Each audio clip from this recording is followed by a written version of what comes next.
మీ కష్టమేంది, మీ కన్నీళ్ళేంది, మీ సాగునీళ్ళేంది, మీ సమస్య ఏంది పరిష్కరించడానికి నేను ఉన్నా అని ఎన్నడైనా మా రైతాంగానికి, మా పాలమూరు బిడ్డలకు భరోసా ఇచ్చినవా అని నేను అడుగుతున్నా.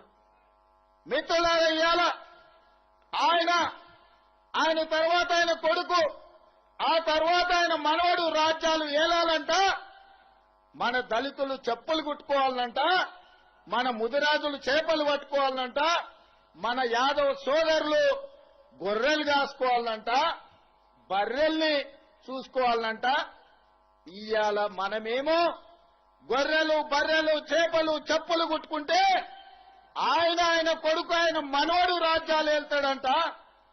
ఒక పాలమూరు జిల్లా మారుమూల ప్రాంతం నుంచి, నల్లమల్ల అడవుల నుంచి ఒక రైతు బిడ్డ 20 సంవత్సరాల క్రితం సరిగ్గా జూలై 4 తారీఖు నాడు ఇదే మిడ్జిల్ మండలానికి జడ్చర్ల వస్తున్నా అంటే నా గుండె వేగంగా కొట్టుకుంటది. 20 సంవత్సరాల క్రితం ఇక్కడనే నా మీద ఓడిపోయిన నా మిత్రుడు రబ్బానీ ఉన్నాడు.